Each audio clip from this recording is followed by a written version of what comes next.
Of late, there have been a spate of incidents involving assaults and confrontations between army personnel and civilians, particularly involving civil police. Media reports have highlighted military officers being roughed up and detained in custody by civil police in some cases. Why do the two segments fight? The military and police perform clearly differentiated duties. Their role and functions do not interfere. The military is meant to guard the nation's borders and fight wars when so needed. The police, on the other hand, is meant to enforce domestic law. Neither is trained specifically to perform the other's job. If so, then why do fights and clashes take place between military personnel and the civil police? These often arise from disputes over jurisdiction or violation of rules by military personnel in civil areas.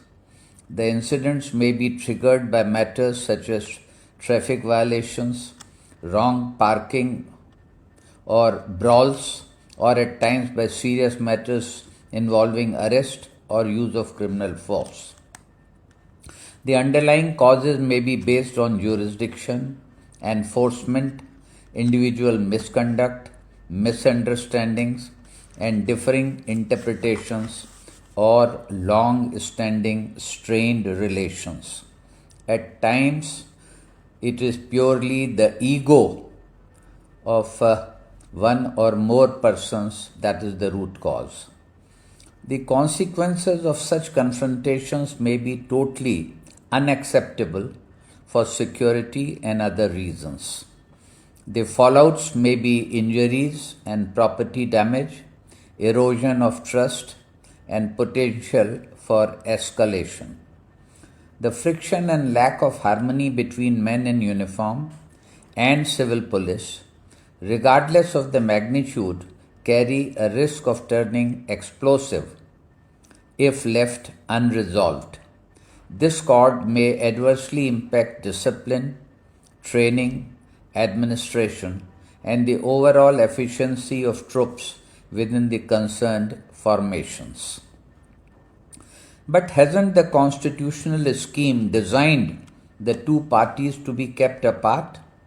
The 7th schedule of the Indian Constitution divides legislative powers between the Union and state governments through three lists, that is, Union, State, and Concurrent. Defense and the Army fall under Union list, while subjects of public order and police fall under the State list. Hence, police forces remain under the control of state governments. Military personnel are governed by the military law. Army Act provisions have been tailor-made to enforce discipline amongst them during times of war and peace. Persons subject to the military law are also duty-bound to obey and adhere to the law of the land. On the military side, the policy is clear in this regard. The provisions exist in the form of statutory and regulatory texts as well as policy letters. Yet, there is a need to stay abreast of the legal provisions applicable to such situations. In the past, policy letters have addressed incidents involving fights and standoff between army personnel and civilian. However, there remains a need to lay down clear guidelines concerning situations where military personnel have been ill-treated by civilian police. Whose duty is to keep the men in order at the grassroots level of a unit? A commanding officer, in short CO, is responsible for preventing crimes. Regulations for the army, in short known as RA, para 325 mandates that the CO must use every effort to prevent crime. Mind you, crimes are not only military offences but include civil offences and suppress any tendency to conceal its existence. Section 3, Clause Roman 4 of the Army Act defines the Chief of Army Staff as the officer commanding the regular army. In other words, the Chief of Army Staff is the commanding officer of the entire army. The Chief is responsible to the President through the central government for the command, discipline, training and preparation of the entire army for war. The scheme of military governance envisages a few situations when civil police has to be authorized to arrest soldiers. Police powers to arrest persons subject to the Army Act are limited to specific situations. That is, upon receipt of a written requisition by the CO under Section 104 of the Army Act, or taking into custody cases of desertion or those travelling without authority under Section 102, Clause 2, or for civil offences under powers given by the BNSS. Arrests by the police authorities are taken seriously within the military. Within the military, an officer arrested by civil authorities on a criminal charge may be suspended from duty from the date of arrest, depending on the nature of the offence and the extent of involvement, as noted in RA Para 349. Therefore, ordinarily there should be no cause for the military and police personnel to confront each other. The senior officers in respective jurisdiction must take timely and proper steps to avoid any flashpoints to escalate. Still, there may be situations which have the potential and have actually seen ugly standoffs and confrontations. What then is to be done? Military is quite clear. Hence, the policy has been duly formulated in this regard. Firstly, there is a need to urgently report all such matters. All incidents involving assault, affray, rioting, destruction of property, disruption of road or railway traffic, or public nuisance will be reported to, taken cognizance of, and investigated by the police of the relevant jurisdiction. There is no scope for military authorities to act in such cases, except within military domains. On the other hand, instances of assault and affray between military and police need suitable corrective action. Information relating to ill treatment or detention of military personnel, if widely publicized, could demoralize colleagues and negatively affect their morale and self-esteem. This brings out a need to find out why, when, and how something went wrong. This requires need for an enquiry. The primary purpose of criminal investigation is to ascertain facts and circumstances, including the discovery and arrest of offenders. This preliminary step occurs before formal charges and trials for cognizable offences. Often during the investigation stage, facts may be unclear, involving allegations and counter-allegations. Then it may make sense to probe jointly. When can a person lawfully resist something that he perceives wrong? What is his duty and right in such a situation? Section 34 of the BNSS relates to private defense, stating that nothing is an offense done in exercise of the right of private defense. The right extends to offenses in affecting property, including theft, robbery, criminal trespass, or attempts thereof. However, the rights under Section 35 and 37 are subject to restrictions under Sections 37 and 43. If the military views police to have misbehaved, then a need emerges to file a complaint. Who is to file a complaint in cases of alleged police high-handedness against military personnel? Especially if the serviceman is injured or detained in a lockup. An FIR can be filed by anyone with knowledge of the cognizable offence, whether victim, witness, or by one of the family members, or by anyone otherwise informed. There could be a situation where a police station appears not inclined to accept a complaint. In those matters and in such matters, BNSS also includes provisions for electronic FIR, in short EFIR, and zero FIR, designed to eliminate geographic constraints and bureaucratic delays, ensuring victims can promptly and accurately report crimes regardless of location. These are covered under Section 173, Clause 1 of BNSS. Lodging of complaint is to be followed by a prompt and impartial inquiry. A court of inquiry is a fact-finding body, usually not directed against specific individuals, but to ascertain facts relating to incidents or disciplinary lapses. This may unearth as to who is to be blamed and to what extent, who's merely a victim and who's the offender, whether lapse is supervisory or a deliberate one. This process to order a court of inquiry is available to commanding officers and formation commanders. It may be prudent to get medical or post-mortem examination done by the military officers when so required.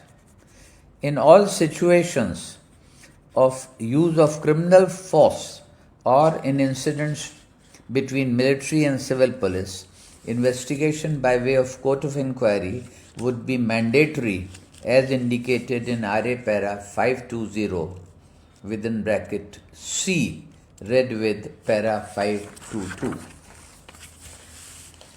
When probes involve both military and civil police, should investigation be conducted solely by police officers or by special investigation teams, in short SIT, while the military formation headquarters waits for inquiry findings? Certainly not. The military must avoid delays and promptly institute corrective steps. Where necessary, standard operating procedures or SOPs should be revised and requisite training instituted to reduce avoidable delays in parallel law enforcement proceedings. The military may, in certain cases, depute an officer to be co-opted into an SIT. This may be necessary when facts or involvement of military personnel become apparent at early or later stages of an incident. Countless reasons necessitate prompt reporting to military commanders and make the co-option of a military officer in a police investigation or SITs imperative. For example, if service weapons or ammunition have been used, or identifications are required, or when service stores or vehicles are involved, or military premises are affected, such an officer's mess or dining hall, or involvement of other units or sister services is brought out. Commanding officers are duty bound to act if there have been practices detected such as borrowing, lending money or gambling. There may also be foreign or hostile agency involvement. Due to these reasons, service exigencies demand urgent action and military necessity. The military may in certain cases depute an officer to be co-opted in the SIT. They may become necessary when the facts, circumstances of the case, involvement of the men in uniform may manifest at an early or later stages of an incident. Therefore, the presence of a service officer at the investigation stage may appear essential. Waiting to report only after completion of an SIT or full probe may jeopardize national security. Conversely, there may be situations where a court of inquiry proceedings convened by the military formations may co-opt a civil police officer in attendance by way of expediting recovery of exhibits, attendance of witnesses, or forensic reports, etc. This approach may generally be advisable except when considered unfavorable by the subject matter. To illustrate, when the evidence is indicative of Official Secret Act or of otherwise sensitive nature, such a policy would be helpful in cutting down delay, etc. Initiatives by spouses, parents, relatives, or friends of the victim may be useful depending on circumstances. This approach may become advisable with regard to reaching out for court intervention, CBI probe, or joint investigations, etc. There are frequent demands for probes by the Central Bureau of Investigation, in short, CBI. This may be demanded by the family members or military personnel of military person injured.